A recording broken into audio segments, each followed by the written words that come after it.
Assalomu alaykum aziz o'quvchilar. Bugun yana JavaScriptning brauzerda qanday ishlashini ozgina tushuntirib o'taman. Xo'p, keling mana bu yerda bizni HTML va JavaScript kodlarimiz yozilgan.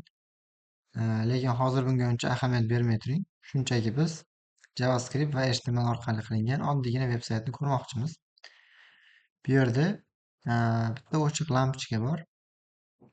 Bu yerda qarasak turn on the light degan button bor. Buni bosadigan bo'lsam, mana lampochkamiz yondi. Buni bossam o'chadi. Buni bossam yonadi va buni bossam o'chadi. Xo'p, mana bu kichkina interaktivlik, kichkina dinamik hodisa ro'y berdi. Xo'p, bu yerda qanday bu hodisa sodir bo'lyapti? Endi keling mana shu haqida ozgina gaplashamiz. Bu yerga qaraydigan bo'lsak, HTML kod oddiy boshidan oxirigacha. Xo'p, va JavaScript buning bir qismida joylashgan. Ya'ni taglarni ichida JavaScript kodlar yozilgan ekan. Click deyapti, document get element by id, my image deyapti.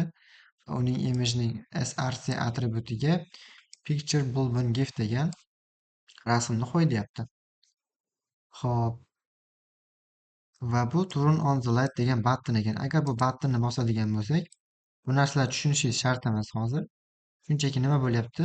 O'sha mana bu yerdagi imagening src qismiga shunchaki mana bu sariq yongan holatdagi lampochkaning rasmi kelyapti xolos. Endi turn off the light degan buttonni bosadigan bo'lsak, mana bu yerda picture bulb of gif, ya'ni o'chgan holatdagi lampochkaning rasmi kelyapti. Mana ko'ryapsizmi? Buni bosadigan bo'lsam, buni srcda mana shu paydo bo'lib qolyapti. Ya'ni JavaScript elementlarning atributlaridagi ma'lumotlarni ham to'g'ri boshqara olar ekan.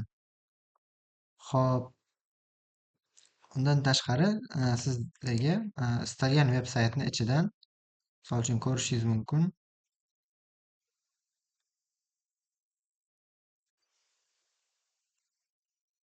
Kirish shart emas. Keling, istalgan veb-saytni developer console qismini ochib olamiz. Ya'ni inspect qiladigan bo'lsak, sichqonchani o'ng tomonini bosib, inspectni bosadigan bo'lsam, mana bu yerda developer tools oynasi ochiladi. Bu barcha brauzerlarda mavjud. Ctrl plus bilan kattalashtirib olaman. Elementlarga qaraydigan bo'lsak, bu yerda mana bizda HTML kodlarimiz joylashgan. Ko'rishingiz mumkin. Xo'p, juda yaxshi. Endi bu yoqdan biz konsol qismiga o'tamiz. Konsol. Xo'p, bular ochib tashlaymiz. Keling. Konsol qismida nimadir yozib ko'ramiz. Misol uchun 3 plus 2. Enterni bosadigan bo'lsam, bizga sirasi 5 qaytaryapti. 11 ko'paytirilgan 2. 22. Ya'ni buni nima hisoblayapti deb o'ylaysiz? Ichida qanaqadir kalkulyator bormi, qanaqadir mexanizm bormi deb o'ylashingiz mumkin. Barcha brauzerlarni ichida, ostida JavaScript dasturlashtirilayotadi. Ya'ni JavaScript kodlarini agar siz HTML ga qo'shib yozadigan bo'lsangiz, brauzerning o'zi JavaScript kodlarini o'qib olar ekan. Hozir mana bu yerdagi misolimizda HTML kodlarimizning ichida JavaScript kodlarimiz bor edi. JavaScript kodni brauzerning o'zi execute qiladi, ya'ni bajaradi.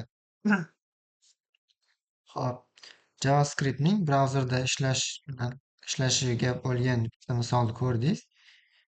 Keyingi darslarda ko'rishguncha do'stlar,